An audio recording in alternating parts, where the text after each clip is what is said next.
My mother is a trader and my daddy an academician who was one of those who sponsored himself throughout school. But because of his poor background, that is, he worked and studied. From secondary school to grade 2 and to college of education, he will work and stop for a while, and then as a teacher and rose within the ranks till he became the principal. And by this time, he had obtained his master's degree and wanted to go further because truly he's academically sound. And just because education is cheaper in the northern part of Nigeria than in the south, he opted for the northern part of Nigeria. And we were raised by mom and had many apprentices. Now, my mom is a business tycoon and a seamstress. She's also engaged in church activities, Good Women Society, and within time, she rose to the position of a deaconess of the Good Women Society. Now, the implication of this is that most times when she was not around, either on missionary journeys or business trips, we were left with our apprentices to look after us. Now, some of these apprentices were good hands, while some were exploitative. But the painful part of this was that I was sexually abused. So was my sister, but her own case was more pathetic. In my own case, the apprentices would either play with my willy or put my hand in their pants. The putting of the hand in their pants did not make any sense to me. But touching my willy as a boy or asking me to lie on them or to play with their breasts surely made an impact. And I was promptly asked not to tell my mommy, and that the day we opened their mouth, because there were about 3 of them that were culprits in my own case, that they would turn the story around and put the blame on us. And very soon, I began enjoying it. But for my sister, she did not like it at all, because she tends to be spiritually inclined and could also not speak up. Lest I forget, my dad is the only child of his parents. So our grandma always wanted a second wife. So also the extended families. But when he would not listen to them, they capitalized on mom's lateness home one day and sent her on exile. During this period, we were moved into the boarding school. We were moved into boys and girls only schools. My school encouraged competition and I became brilliant. Bullies were soon at my beck and call because they would need my assistance during the exam. But my sister suffered greatly because the sexual assault just began for her and it continued through life. They soon began lesbianism in their hostel and she became a target. She was new, naive, fresh, and a virgin. In fact, the toast of everyone. She was thoroughly abused. She was almost violated, except for a nasty experience that eventually opened the way and changed her and brought her near collapse. The nasty experience happened one day during the holidays when she visited her aunt in VI. There's a dark path from church that leads to my aunt's street, what we will call a shortcut. One night after service, they were waylaid by some miscreants with guns and the 2 ladies, my sister and my cousin, were raped. Raped in their anus, so I believe. From that day onwards, she never enjoyed sex without penetration from the anus. The evil seed was sown from that day on, and it was such a cankerworm that ate deep into her. In fact, both ladies, because my cousin still could not be a child till today, each person could only tell what happened to them individually. So it is possible that one was penetrated by the anus and the other was forcefully made love to. My sister also complained about her relationships, even the one that we consider the happening guys are the best guys for her, or those that we thought were able to handle their business where she was concerned, they were soon showed the way out. I did not particularly take kindly to her love for 1 or 2 northerners, not because I hate northerners or anybody that she dated, but she stayed glued for almost 2 years to this particular one. And even the family members did not welcome those guys at all. And the guys eventually read her body languages and they left. As time passed, they came for her and it was time for her to leave spinsterhood for something very serious. And by this particular time that we're talking about, she has slowed down in life, she has gotten more serious, got a job, and had a seeming happy life until after 5 years or so, and she came to me in my house because we're still very close. And she said, well, I had settled down with my own family, and God blessed my union with 2 children, a boy and a girl. She said her husband likes her a lot. He will grant her any wish. They will travel abroad yearly, they live in their own house, and everything is doing very well. But she lacks satisfaction. If you were in my shoes, you will repeat the way I repeated after her. Satisfaction. And she said, yes. You can almost think, I said, what kind of satisfaction? Is it that you don't have a car, or you don't have the pleasures of life, or what is the satisfaction? And she said, no. That as a matter of practice, her husband spends time with her and the children every weekend, and they normally go for church service together, and after service, they will even hang out with the children at the eatery, and they always have their good time. So what then is this satisfaction that we're talking about? Then she gave me one very stern look and said, you still don't get it. Then I said, okay, you know what? Don't hate me if I say this. Yes, whenever he's making love to me, he puts his energy into it, his skills, his prowess, but I always wanted more. And unless he enters my anus, I don't feel anything. But just to please him, I always fake orgasm for him to feel cool as a man and all that. But I have been I've been doing this drama for many years now. I want something real. I cannot pretend anymore. I want it the way I can enjoy it, the way she said to me. Now, as a man, I reflected on that for a second. I imagine what I would feel if my wife said to me, or if I hear this kind of thing. I asked if she does not feel anything at all if they made love to her the normal way. She said she does not feel anything. She said she had tried to talk to her husband to be more adventurous. She has suggested ways that will lead the man in that direction. And in fact, even mentioned that part, but the man screamed, God forbid. Now, how does God allow what the husband already said, God forbid? Anyway, will she continue like this? Of course not. Will she ever enjoy sex her own way, at least for once in her marriage? How can they meet in the middle? Will she talk to their megad to give it to her the way she likes it, because the megad will surely listen to her and obey her command? Hello, my name is Yetunde. Welcome to Facing My Mistakes. Today we're going to be talking about an interesting topic, one that I'm very passionate about. It's child abuse or child rape. There are lots of things happening these days. We hear all sorts of stories. Fathers raping daughters, children of 1, 2, 3-year-old being raped by adults. The world is truly becoming something else. With me to discuss this topic is Dr. Mrs. Ceila Njoku. She's a counseling psychologist and a fellow in the Counseling Association of Nigeria. That's the highest rank in the profession. Welcome, madam. Thank you, Yetunde. So, child abuse. What exactly is child abuse? Well, we have the child, underage, minor. We have abuse, the use, and the ab, which is abnormal way of misusing things. Let's take a look at the story we heard today about the brother and the sister and how they got themselves into the situation they are in right now. The parents, same thing you're talking about, the parents not, being there for them, not being available. The mother works, the father works, and nobody has time. In fact, the mother was very religious, and then she just leaves the kids to the house helps at home, to take care of them. And it's actually the house helps that started molesting these 2 children.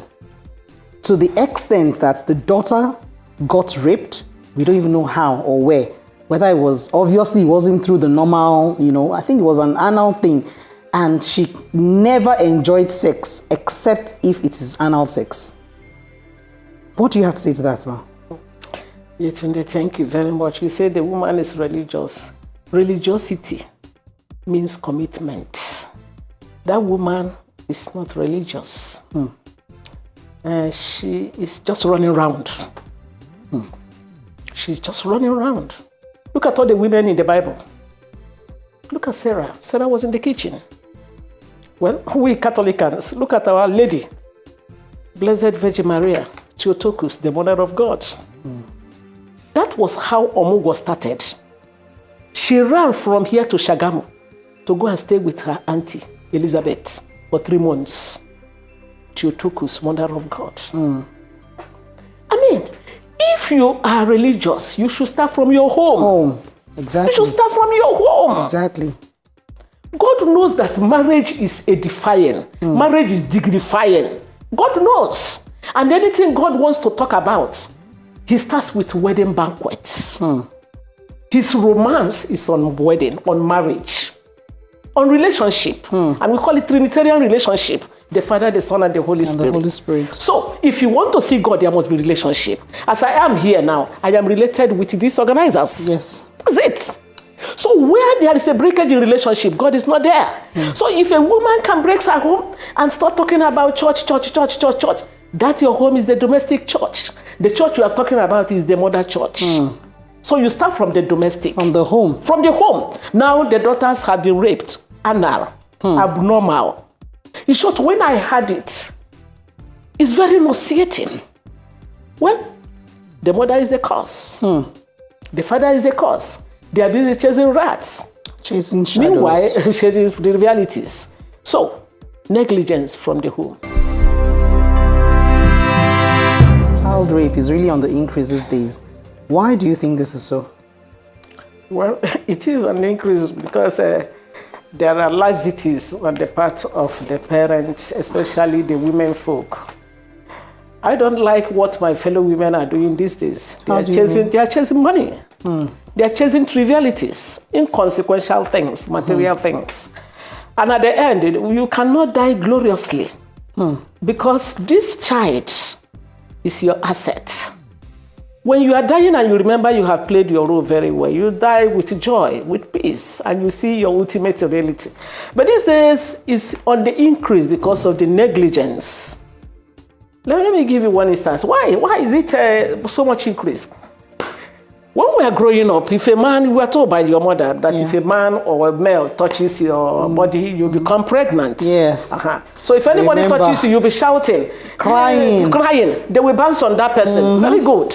But these days, they don't talk. Even if your child talks, they say, shh, keep quiet, don't disgrace me.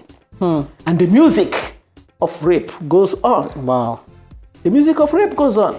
So unfortunately, I don't know where we are going. It's really on the increase. The rapists are everywhere.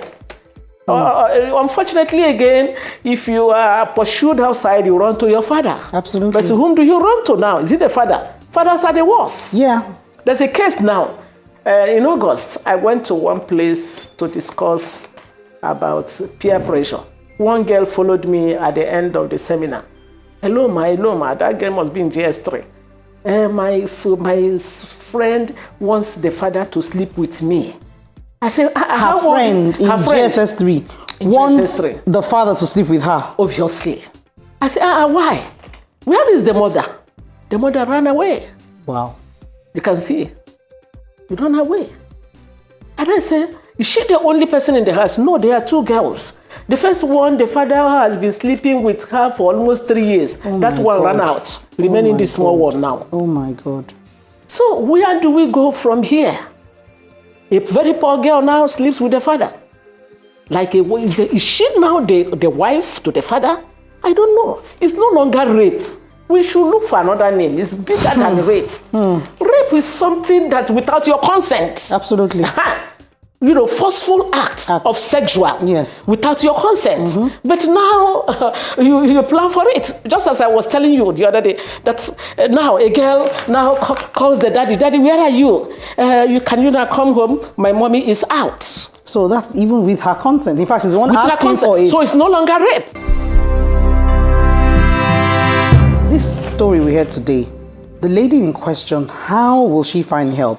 I mean, how can she come out of this situation?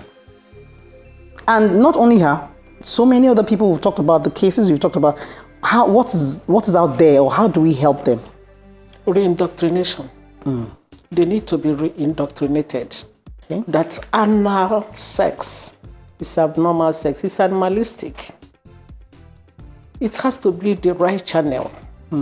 That right channel is meant for it. So reindoctrination.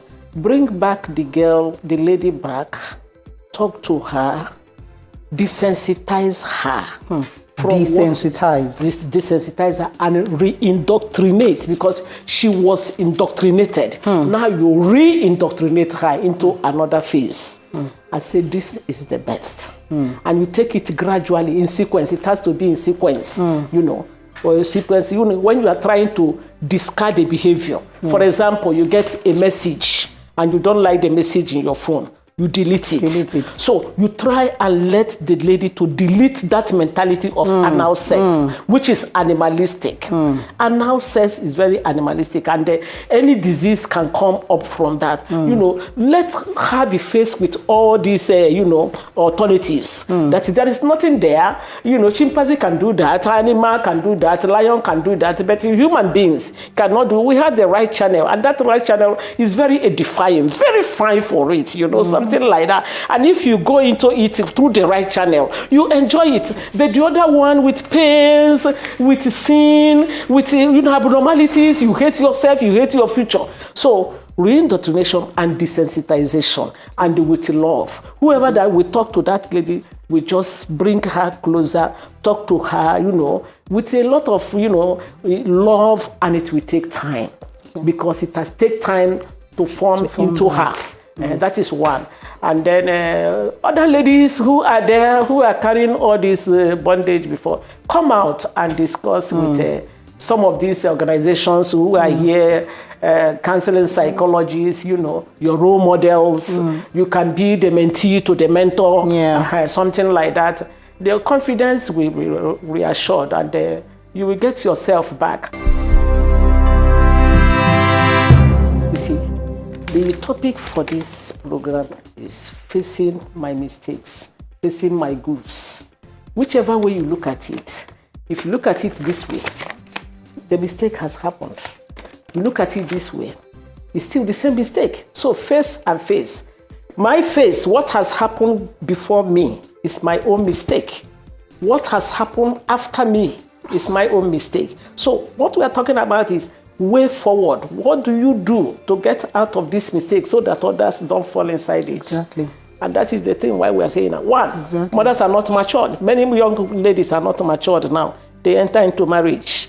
Because before you enter into marriage, you have to be matured emotionally, physically, being able to understand complex situations. Again, all these negligences here and there is not good.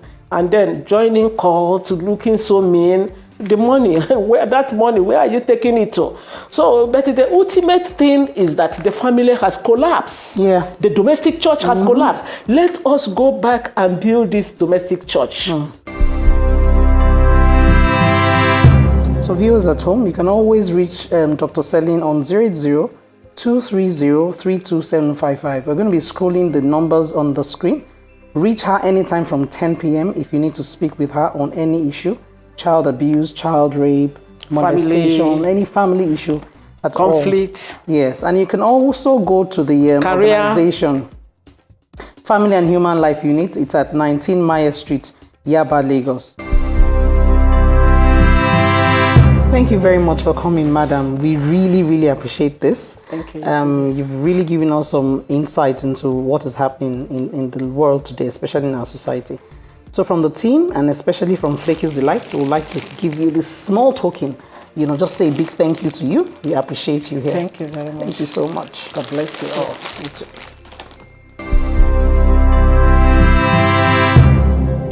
Families, especially the mothers, really need to train their children well. Don't go chasing businesses and chasing money.